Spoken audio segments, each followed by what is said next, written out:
Ti fideresti mai ciecamente della persona che ami? Io l'ho fatto, ma quello che ho scoperto mi ha distrutto. Non era solo un tradimento, era molto peggio.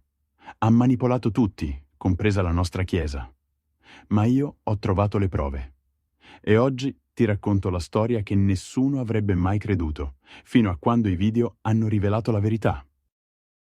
Questo non riguarda solo il tradimento, ma il modo in cui ha usato la nostra fede come un'arma per distruggermi e perché ho dovuto combattere con i fatti.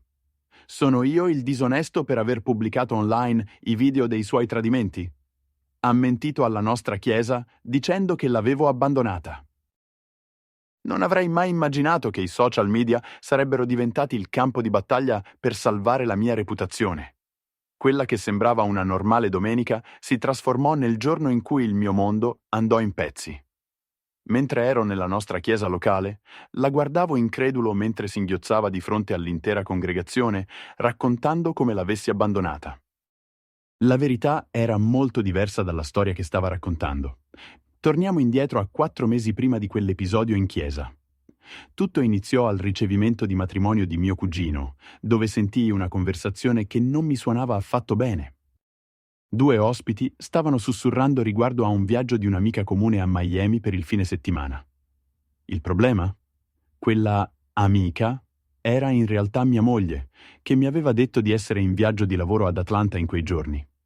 All'inizio ignorai la cosa, pensando che stessero parlando di qualcun altro. Poi la moglie di mio cugino mi prese da parte durante la festa. Mi mostrò una serie di storie su Instagram che la sua amica le aveva inviato per errore. Il video mostrava mia moglie seduta in un ristorante sulla spiaggia a Miami, molto vicina a qualcuno che sicuramente non ero io. Le mie mani iniziarono a tremare mentre guardavo altri spezzoni in cui camminavano mano nella mano sulla spiaggia. Mi scusai e lasciai la festa, guidando fino a casa, dove passai la notte a ricostruire gli ultimi 6 mesi di bugie. All'improvviso, le riunioni di lavoro urgenti nel weekend iniziarono ad avere un senso. Il nuovo gruppo di preghiera a cui doveva partecipare a orari insoliti si rivelò una scusa perfetta. I misteriosi messaggi ricevuti a cena, che chiudeva subito appena mi avvicinavo, iniziarono a comporre un quadro molto chiaro. Invece di affrontarla subito, decisi di raccogliere più prove. Assunsi un investigatore privato, anche se non potevo permettermelo, ma lo feci comunque. Le scoperte dell'investigatore confermarono i miei peggiori timori e andarono persino oltre. Non solo aveva una relazione, ma conduceva una doppia vita. I ritiri di preghiera nel fine settimana erano in realtà fughe romantiche. Le riunioni serali in ufficio erano in realtà cene in ristoranti di lusso. L'investigatore mi fornì prove video dei loro incontri, con tanto di data e posizione.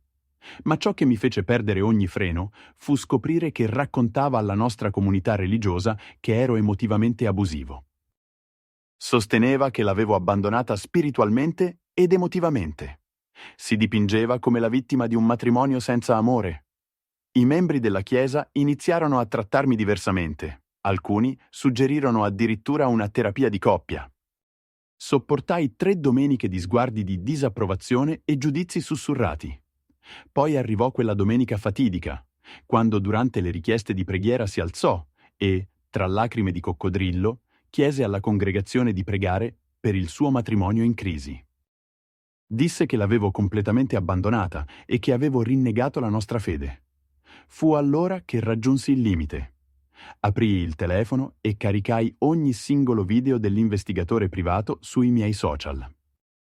Il primo video la mostrava mentre entrava in un hotel con il suo amante.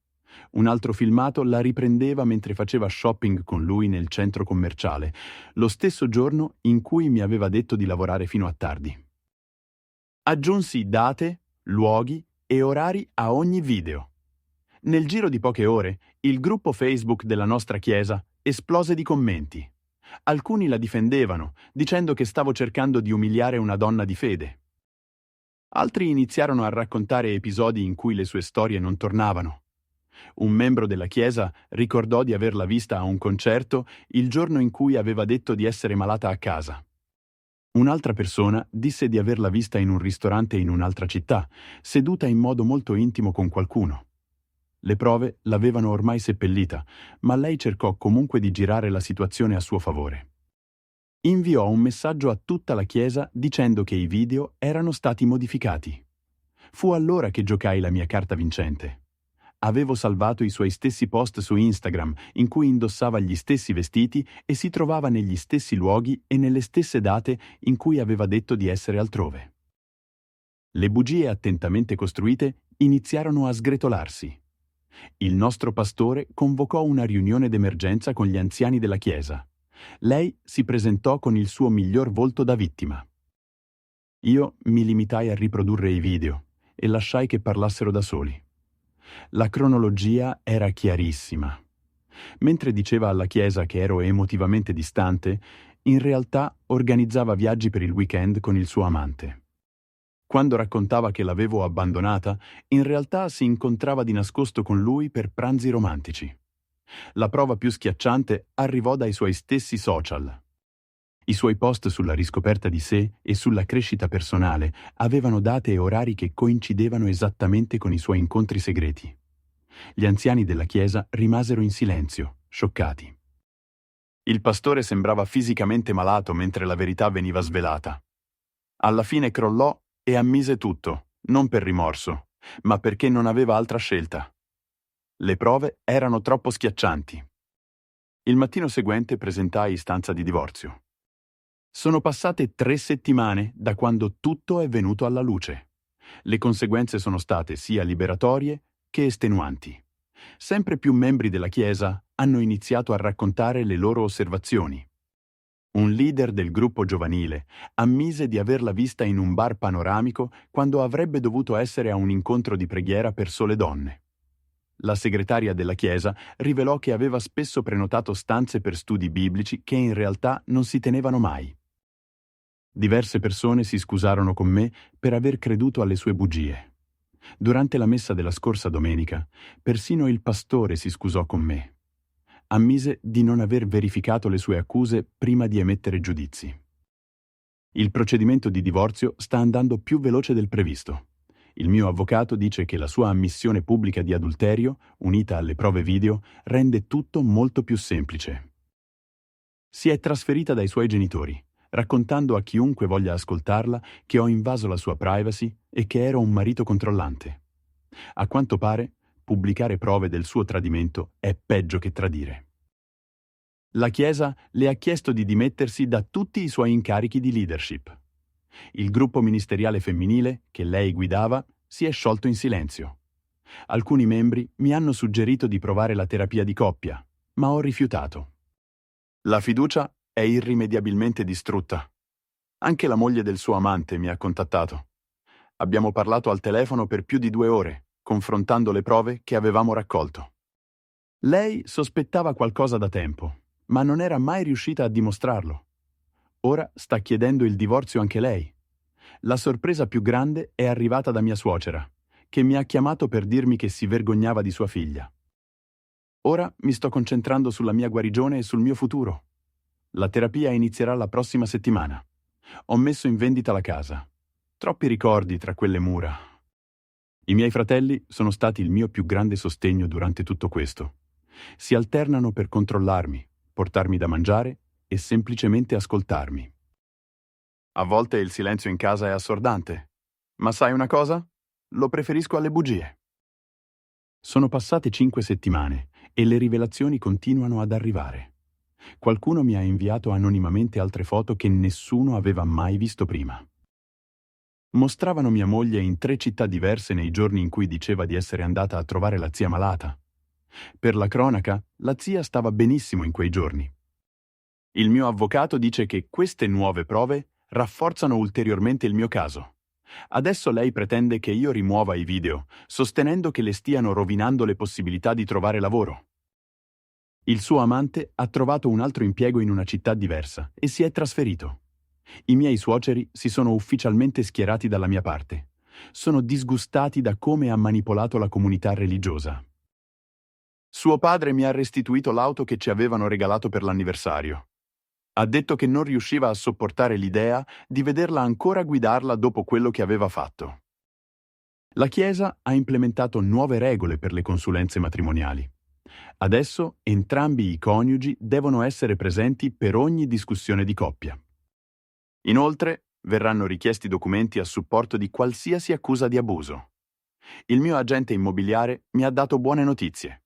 3 offerte serie per la casa sono arrivate questa settimana. Sto pensando di accettare quella di una giovane famiglia che l'ha visitata ieri. Mi ricordano noi prima che tutto questo accadesse. Le sue cose sono ancora in scatole nel garage. Continua a trovare scuse per non venirle a prendere. I documenti del divorzio sono ancora non firmati da parte sua. Il mio avvocato dice che i suoi tentativi di prendere tempo non cambieranno l'esito. Le prove sono troppo schiaccianti e troppo pubbliche. Alcuni membri della Chiesa mi hanno suggerito di rimuovere i video. Ho rifiutato. Servono come protezione contro le sue continue bugie. Solo la settimana scorsa ha detto a un amico comune che l'avevo costretta a restare nel matrimonio. I video hanno rapidamente smontato questa sua versione. Ogni giorno mi aiuta a vedere sempre più chiaramente chi è veramente.